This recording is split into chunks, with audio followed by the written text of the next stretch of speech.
अध्याय 4 नवनाथ कथासार. देवीच्या भैरवाची व दासीची फजिती. देवीचे दर्शन.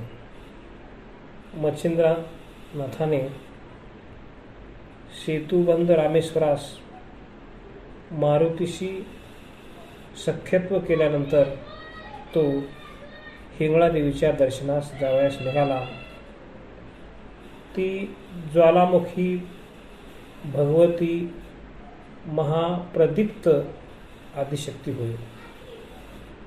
जेव्हा मच्छिंद्रनाथ देवीच्या प्रचंड दरवाजाशी पोहोचला तेव्हा दरवाजावर महाप्रबळ अष्टभैरव उभे होते.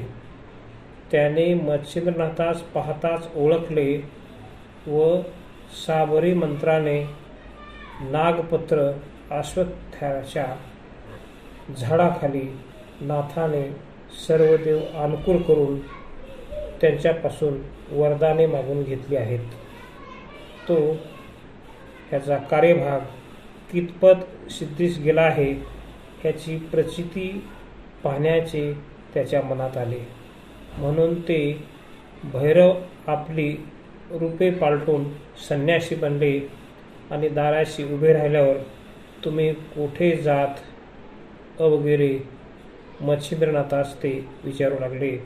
तेव्हा त्याने सांगितले की देवीचे दर्शन घ्यावयाचे माझ्या मनात आहे म्हणून मी आत जात आहे असे सांगून मच्छिंद्राने त्यास विचारले की तुम्ही संन्यासी आहात, तुमची मर्जी आत जावयाची आहे की काय. त्यावर ते म्हणाले आम्ही येथले द्वारपाल आहो. येथे दाराशी उभे राहून जे कोणी देवीच्या दर्शनात येतात त्यांच्या पाप पुण्याची चौकशी करून मग जो पुण्यवान व मनापासून दर्शनाची इच्छा करणारा असेल त्यास आम्ही आत जाऊ देतो. यास्तव तुझ्या पाप पुण्याचा आमास झाडा घेऊन मग तू आत जावे. कोणी विषय विलासाचे दुष्कृत्य जर लपवून ठेवले तर आत प्रवेश करते वेळेस तो मध्येच दारात अडकतो, कारण त्यावेळेस दार अतिशय अरुंद होते. मग खोटे बोलून अडकला आहे असे पाहताच आम्ही त्यास मागे ओढून शिक्षा करतो. याकरिता तुमच्या हातून जी जी कर्मे झालेली असतील ती सर्व सांगून येथे झडती द्यावी व मग दर्शनात जावे. अष्टभैरवाचे असे भाषण ऐकून घेऊन मच्छिंद्रनाथ म्हणाला मी पाप पुण्य काही एक जाणत नाही. मजकडून आतापर्यंत जी जी कर्मे घडली ती सारे ईश्वर प्रित्यर्थ केली आहेत. तशाच आम्ही पाप पुण्यापासून अलिप्त आहोत. हे भाषण ऐकून ते संन्यासरूपी अष्टभैरव चकित झाले व म्हणाले जन्मासानंतर तू केलेली कामे छपून ठेवलीस तर येथे तुझा निभाव लागायचा नाही. मार खाऊन परत जावे लागेल. याकरता काही वाईट असेल ते सांगून आत जावे म्हणजे अंबाबाई कृपा करेल व तुला दर्शन देईल. अशा प्रकारचा बराच संवाद होऊन शेवटी मच्छिंद्रनाथ म्हणाला की प्राण्यांना शासन करण्याकरता मी अवतार घेतला आहे. मजकडे तुम्हा मशकांचा प्रताप अद्भुत आहे असे माझ्याने म्हणवले तरी कसे. हे ऐकून अष्टभैरवास राग आला व ते त्रिशूळ, फरस, गांडीव, तरवारी, अंकुश, बर्ची, गदा, भाले, कुऱ्हाडी अशी तीव्र शस्त्रे घेऊन युद्ध करण्यास सिद्ध झाले.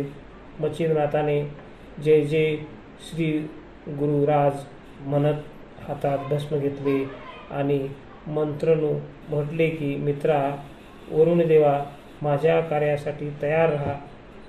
अग्निनी वरुणी अग्नी, वायू, इंद्रादी देव, गण, गंधर्व आदी करून सर्वांनी कार्यामध्ये सहाय्य करण्यासाठी तयार राहावे. तुम्हा सर्वांना मी नमस्कार करतो. अशा रीतीने सर्वांना युद्धाचे आमंत्रण करून मंत्रलेले भस्म 10 दिशांना फेकले. नंतर वज्र प्रयोग म्हणून विभूती अंगास लावल्यानंतर त्याचे शरीर वज्राहून कठीण झाले. नंतर मच्छिंद्रनाथाने भैरवास सांगितले की तुम्ही आता आळस करून विलंब करू नका. युद्ध करण्यास तयार व्हा. न कराल तर तुम्हाला मात्या पित्याची शपथ आहे. ते ऐकून अष्टभैरवाने रागाने तीव्र शस्त्रे सोडली. परंतु मच्छिंद्रनाथाने त्यास जुमानले नाही. ती त्यास गवताच्या काळ्याप्रमाणे वाटली, परंतु त्या योगाने तिन्ही लोकात थरकाप होऊन गेला. त्यावेळी वासव शक्ती सोडण्यात आली. तिच्या आवाजाने ब्रह्मांड दणादून गेले. तो आंबेने ऐकताच शोध करण्यासाठी आपल्या लावण्यखानी दासी पाठविल्या. त्यांनी हा प्रलय पाहिल्यानंतर दुसऱ्या असंख्य दासी मदतीस येऊन शस्त्रास्त्राचा मजबूत मारा चालू केला, परंतु मच्छिंद्रनाथाने त्या सर्वांचे निवारण केले आणि भुलविणारे मोहिनी अस्त्र कामशरामध्ये ओजून प्रियरातांचं त्या अस्त्राने दासीच्या देहात गुप्त संचार करून पिशाच्या समान सर्वात भ्रमविले.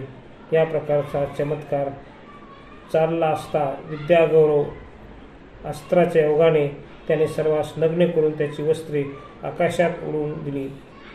नंतर माया अस्त्राच्या योगाने मच्छिंद्राने हजारो पुरुष व स्त्रियाकडे निर्माण केले आणि समरण अस्त्राच्या योगाने त्या सर्व स्त्रियास शुद्धीवर आणले. त्यावेळी समोर हजारो पुरुष व आपण वस्त्ररहित असा प्रकार पाहून त्या दासी परम लज्जित होऊन रानामोळ पळत सुटल्या. अशा स्थितीमध्ये त्या पळत असता भैरवकंठी प्राण धरून अत्यवस्थ पडलेले त्यांनी पाहिले. मग त्या पळून भगवतीजवळ गेल्या. त्याची अवस्था पाहून आंबेला आश्चर्य वाटले. तिने काय प्रकार घडला आहे म्हणून विचारला. दासी म्हणाल्या, सकृत सरळ म्हणून ही दशा प्राप्त झाली. कोणी एक जोगी आला आहे, त्याने ह्या रीतीने आमची दुर्दशा करून टाकली. त्यानेच भैरवाचा प्राण कासावीस केला आहे. आता तुम्ही आपला घाशा गुंडाळून येथून कोणीकडे तरी पसारवा, नाहीतर तुम्हावर हाच प्रसंग येऊन गुजरेल असे आम्हाला दिसते. अशा प्रकारे त्या दासी कावऱ्या बावऱ्या होऊन भगवती सांगू लागल्या. त्या भिवून गेल्यामुळे थरथरा कापत होत्या व त्यांच्या डोळ्यापुढे तो जोगी दिसत असल्यामुळे भयाने आला झाला असा शब्द त्या करीत होत्या. हा सर्व प्रकार भवानीने ऐकून घेतल्यानंतर तिला परमाश्चर्य वाटले. मग तो कोण आहे हे ती अंतर्दृष्टीने पाहू लागली. तेव्हा मच्छिंद्रनाथ या नावाने कविनारायणाने अवतार घेतला असल्याचे तिच्या लक्षात आले. नंतर तिने सर्वांस वस्त्रे दिली आणि त्यास आंबा मच्छिंद्रनाथाजवळ केली. तिने अतिप्रेमाने त्यास हृदयीत धरले. तेव्हा तो जगजित त्या मातेच्या पाया पडला. आंबेने त्यास मांडीवर बसवले व प्रताप करून दाखविल्यावर तिने त्याची तारीफ केली. शेवटी तिने त्यास भैरवांना सावध करण्यास सांगितल्यानंतर त्याने वात आकर्षणास्त्र काढून घेतले. भैरव सावध होऊन पाहू लागले. तो आंबा मच्छिंद्रनाथास मांडीवर घेऊन बसली आहे असे त्याच्या दृष्टीस पडले. त्याने देखील मच्छिंद्रनाथाची तारीफ करून त्याला शाबासकी दिली व नाग अश्वत्थाखाली संपूर्ण दैवते प्रसन्न होऊन अशा आशीर्वाद दिल्याबद्दल मूळचा साधंत मजकूर आंबेला कळविला. ते ऐकून माझ्या मनात तुझा पराक्रम पाहावा असे आले आहे, म्हणून आंबेने नाथास सांगितले. त्यावेळी तू सांगशील तसे मी तुला करून दाखवितो असे नाथाने म्हटल्यानंतर तिने पर्वत आकाशात उडून पुन्हा जागच्या जागी आणून ठेवण्यास सांगितले. ते ऐकून त्याने वातास्त्र योजून व मंत्र भस्म पर्वतावर फेकले. तेव्हा पर्वत आकाशात भ्रमण करू लागला.